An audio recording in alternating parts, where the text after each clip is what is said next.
بسم الله الرحمن الرحيم.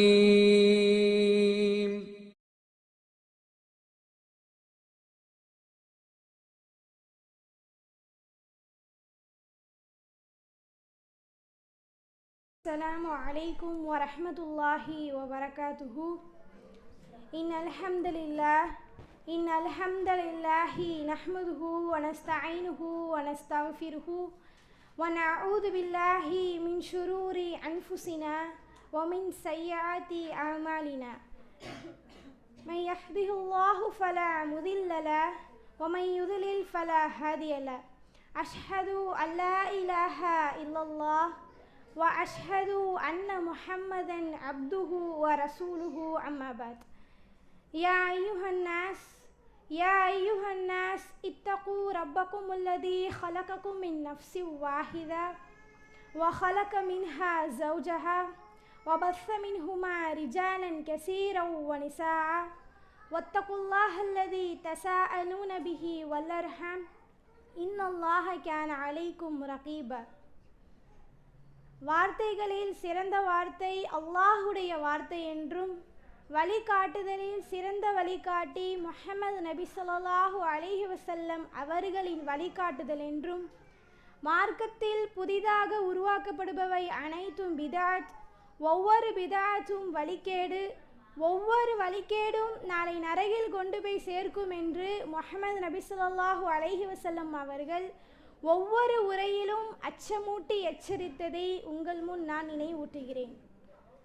குல்லு நஃப்ஸின் ذائقத்துல் மௌத், ஒவ்வொரு ஆத்மாவும் மரணத்தை சுவைத்தே தீரும் என்பதை நம் வாழ்நாளில் ஆழமாக பதிய வைத்து நம் வாழ்க்கையை வாழ்வோமாக என்று கூறி எனது உரையை நான் ஆரம்பம் செய்கிறேன்.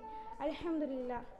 உங்கள் முன் நான் எடுத்துக்கொண்டுள்ள தலைப்பு அற்பமாக கருதப்படும் அமல்கள். இந்த உலகில் வாழக்கூடிய ஒவ்வொரு முஸ்லீமும் ஒரு இலக்கை நோக்கி தான் வாழக்கூடியவர்களாக இருக்காங்க. அந்த இலக்கு என்ன? சொர்க்கம். இந்த சொர்க்கத்தை நாம் எப்படி அடைய முடியும்னு எல்லாரும் நினச்சிக்கிட்டு இருக்காங்க அப்படின்னா, நம்ம அல்லாஹ்வையும் அவனுடைய தூதனையும் நம்பிக்கை கொண்டால் போதும், நம்ம சொர்க்கத்துக்கு போயிடலாம் அப்படின்னு தான் பலரும் எண்ணிக்கொண்டு இருக்காங்க. ஆனால் அல்லாஹ் தன் திருமறை குர்ஆன்ல சொல்கிறான், யா அய்யுஹல்லதீன ஆமனு, நம்பிக்கை கொண்டோர்களே, இர்கிஉ, ருக்கு செய்யுங்கள், வஸ்ஜுது, சஜிதா செய்யுங்கள், வஅபுது ரப்பக்கும், உங்களுடைய இறைவனை வணங்குங்கள், வஃஅலுல் கைர, நன்மையை செய்யுங்கள், லஅல்லக்கும் துஃப்லிஹூன், நீங்கள் வெற்றி பெறுவீர்கள் அப்படின்னு அல்லாஹ் தன் திருமறை குர்ஆன்ல சொல்கிறான். அப்போது நம்ம வெற்றி பெறணும் அப்படின்னா, நாளை மறுமையில் நம்ம வெற்றி பெறணும் அப்படின்னா என்னென்ன செய்யணும்னு அழகாக நல்லா நமக்கு சொல்லித்தரான். அதில் ஒரு விஷயமா என்ன இருக்குது? நன்மை செய்யுங்கள்னு இருக்குது. அப்போது நம்ம நம்பிக்கை கொண்டால் மட்டும் பத்தாது, அதிகமான நன்மைகளை செஞ்சோம் அப்படின்னா தான் நாளை சொர்க்கத்தை நம்ம அடையக்கூடியவர்களாக இருப்போம். அப்போது இந்த நன்மை எதன் மூலியமாக கிடைக்குது? நல்ல அமல்கள் செய்வதன் மூலியமாக தான் நமக்கு பல நன்மைகள் கிடைக்கக்கூடியதாக இருக்குது. அந்த நன்மைகளில் சில அமல்கள் எல்லாம் சில பேர் என்ன நினைக்கிறாங்க அப்படின்னா ஒரு அற்பமாக கருதுகிறாங்க. அந்த அமல்களை பற்றி தான் நான் பேச போகிறேன். இன்னும் நபி ஸல்லல்லாஹு அலைஹி வஸல்லம் அவங்க சொல்கிறாங்க, அபூதர் அலி அறிவிக்கிறாங்க, என்னிடம் ரசூலா சொல்கிறாங்க, எந்த ஒரு நல்ல அமல்களையும் அற்பமாக கருதாதீங்க அப்படின்னு சொல்கிறாங்க. அப்போது எந்த ஒரு நல்ல அமலாக இருந்தாலுமே நம்ம ஒரு அலட்சியமாவோ அற்பமாவோ அதை கருதாமல் அதுக்கு ஒரு முக்கியத்துவம் கொடுத்து அதை நம்ம செய்யக்கூடியவர்களாக இருக்கணும். முதலாவதாக பார்த்தோம் அப்படின்னா நபி ஸல்லல்லாஹு அலைஹி வஸல்லம் அவங்க சொல்கிறாங்க, வயுமீதுல் அதா அனி தொரைக்கி சதகத்தூன், தொல்லை தரும் பொருளை நம்ம அகற்றுவது கூட ஒரு தர்மமாகும் அப்படின்னு நபி ஸல்லல்லாஹு அலைஹி வஸல்லம் அவர்கள் சொல்கிறாங்க. இப்போ நம்ம ஒரு பாதையில் போகிறோம், ஒரு கல்லோ அல்லது ஒரு முள்ளோ ஏதோ கிடக்கு, நம்ம அதை பார்த்துட்டோம், அதை தாண்டி வந்துட்டோம். ஆனால் நமக்கு பின்னாடி யாராவது வராங்க, அதை பார்க்காம தடுக்கி போட்டு உழுவுறதுக்கு கூட வாய்ப்பு இருக்குது. முள் கிடந்துச்சுன்னா அவங்க காலில் குத்துறதுக்கு கூட வாய்ப்பு இருக்குது. அப்போது அதை நம்ம பார்த்தோம் அப்படின்னா அதை நம்ம ஒரு அகற்றி போட்டுட்டோம் அப்படின்னா அதுக்கு கூட என்ன தரேன்னு சொல்கிறான், நமக்கு தர்மம் செய்யக்கூடிய நன்மையை தரேன் அப்படின்னு அல்லாஹ் சொல்லக்கூடியவனாக இருக்கான். அப்போது நம்ம தெருவில் நடக்கும்போது ஏதோ ஒன்று கடந்துச்சு அப்படின்னா அதை எடுத்து போட்டுட்டு நம்ம செல்லக்கூடியவர்களாக இருக்கணும். அடுத்தது பார்த்தோம் அப்படின்னா நபி ஸல்லல்லாஹு அலைஹி வஸல்லம் அவங்க சொல்கிறாங்க, நம்ம வந்து நல்ல வார்த்தையை பேசினா கூட அதுக்கு தர்மம் செய்யக்கூடிய நன்மை கிடைக்குது அப்படின்னு வந்து நபி ஸல்லல்லாஹு அலைஹி வஸல்லம் சொல்கிறாங்க. அல் கலீமத்து த்வய்யிபத்து சதக்கத்துன், நல்ல வார்த்தையை பேசுவதும் தர்மமாகும் அப்படின்னு வந்து நபி ஸல்லல்லாஹு அலைஹி வஸல்லம் அவர்கள் சொல்கிறாங்க. அப்போது நம்ம வாயை திறந்தாலே சில பேருக்கெல்லாம் வந்து தீய பேச்சுக்கள் தான் வரக்கூடியதாக இருக்குது. அதுலேருந்து தவிர்ந்து நல்ல வார்த்தைகளை பேசணும் அப்படின்னா அதுக்கு கூட நன்மை தரக்கூடிய தர்மம் செய்யக்கூடிய நன்மை வந்து நமக்கு கிடைக்கும். சில பேர்லாம் பொழுதுனிக்கே பாட்டு பாடிக்கிட்டே இருப்பாங்க. அதுலேருந்துலாம் நம்ம தவிர்ந்து நல்ல ஒரு திக்ருகளை சொன்னோம் அப்படின்னா அதுக்கு அல்லாஹ் வந்து தர்மம் செய்யக்கூடிய நன்மையை வந்து தரேன்னு சொல்கிறான். அடுத்தது பார்த்தோம் அப்படின்னா மற்றவர்களுக்காக வந்து பிரார்த்தனை செய்கிறது. நம்ம வந்து இப்போ தொழுவ போகிறோம், அல்லது வந்து நம்முடைய அண்டை வீட்டார்களுக்கு யாருக்காவது உடம்பு சரியில்லை, நம்முடைய தோழிக்கு வந்து எக்ஸாம் இருக்குது, இந்த மாதிரி பல சூழ்நிலைகள் வந்து அமையும். அப்போலாம் என்ன சொல்லுவாங்க, எனக்காக கொஞ்சம் துவா செய்ப்பா அப்படின்னு வந்து பலரும் சொல்லுவாங்க. அப்போ என்ன பண்ணும், அவர்களுக்கு ஒரு முக்கியத்துவம் கொடுத்து அவர்களுக்காக வந்து துவா செய்யக்கூடியவர்களாக இருக்கணும். அவன் என்ன கேட்க சொன்னால் நம்ம என்ன கேட்குறதுன்னு சொல்லி அதை அலட்சியமாக கருதாமல் அவர்களுக்கும் ஒரு முக்கியத்துவம் கொடுத்து நம்ம துவாவில் வந்து அவங்களை இணைந்து கொள்ளணும். ரசூல்லா வந்து இதை பற்றி சொல்லும் போது, யார் வந்து தன்னுடைய சகோதரருக்காக தனிமையில் வந்து துவா கேட்குறாங்களோ அப்போ வந்து வானவர்கள் சொல்லுவாங்களாம், உனக்கும் அவ்வாறே உண்டாகட்டும்னு சொல்லுவாங்களாம். அப்போது நம்ம ஒருத்தவங்களுக்காக துவா செஞ்சோம் அப்படின்னா அந்த விஷயம் நமக்கும் கிடைக்கக்கூடியதாக தான் இருக்குது. அப்போது நல்ல விஷயங்களை மட்டும் வந்து துவா செய்யக்கூடியவர்களாக இருக்கணும் இன்ஷா அல்லாஹ். அப்போது அதிகமாக வந்து மற்றவர்களுக்காக நம்ம பிரார்த்தனை செய்ய சொன்னாங்கன்னு சொன்னால் முக்கியத்துவம் கொடுத்து துவா செய்யக்கூடியவர்களாக இருக்கணும். அடுத்தது பார்த்தோம் அப்படின்னா சலாம் சொல்கிறதே சில பேர் வந்து வெக்கமாக நினைப்பாங்க.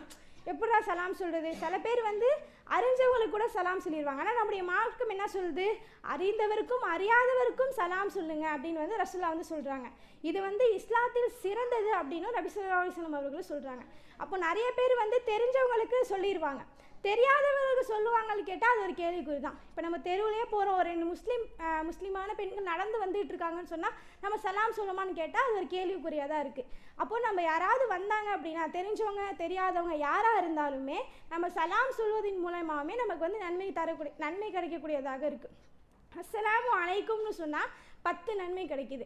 அஸ்ஸலாமு அலைக்கும் வரஹ்மத்துல்லாஹ் அப்படின்னு சொன்னால் 20 நன்மைகள் வந்து நமக்கு கிடைக்கிது.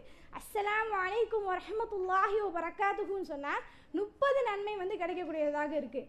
அப்போது இந்த நன்மைகளை பெறக்கூடியவர்களாக இன்ஷா அல்லாஹ் நம்ம வந்து இருக்கணும். அடுத்தது பார்த்தோம் அப்படின்னா ஒரு சகோதரனை பார்த்து ஒரு சிரிப்பு சிரித்தால் கூட அதுக்கு கூட நன்மை இருக்குது அப்படின்னு வந்து ரசூலுல்லாஹ் சொல்கிறாங்க.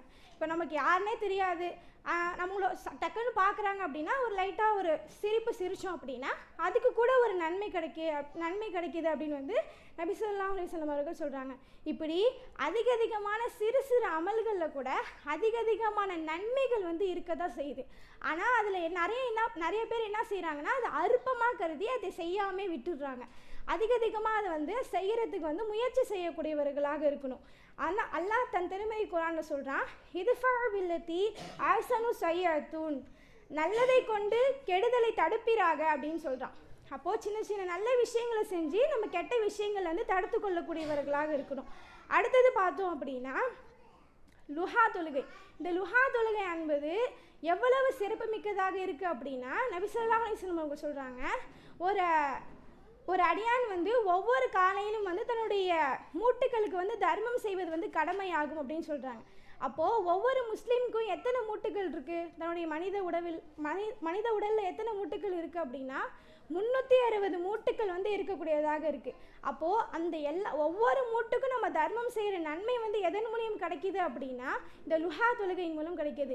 இன்னும் சொல்கிறாங்க ரசூலுல்லாஹ், ஒரு சுபஹானல்லாஹ் சொல்வதும் ஒரு தர்மமாகும், அல்ஹம்துலில்லாஹ் சொல்வதும் ஒரு தர்மமாகும், அல்லாஹு அக்பர் சொல்வதும் ஒரு தர்மமாகும், லா இலாஹா இல்லல்லாஹ் அப்படின்னு சொல்வதும் ஒரு தர்மமாகும்.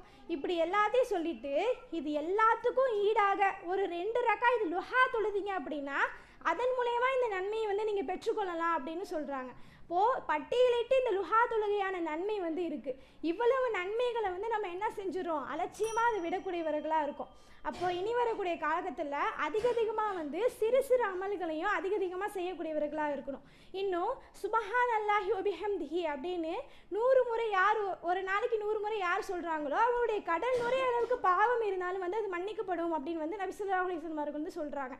இந்த 100 முறை ஒரு நாளைக்கு சொல்லணும் அப்படின்னா சில பேருக்கு கஷ்டமாக தான் இருக்கும். என்னடா ஒரு நாளையிலே 100 முறை எப்படா சொல்கிறது அப்படின்னு சொல்லிட்டு சிரமப்படக்கூடியவர்களாக இருப்பாங்க. இதுக்கு நான் ஒரு டிப்ஸ் சொல்லித்தரேன்.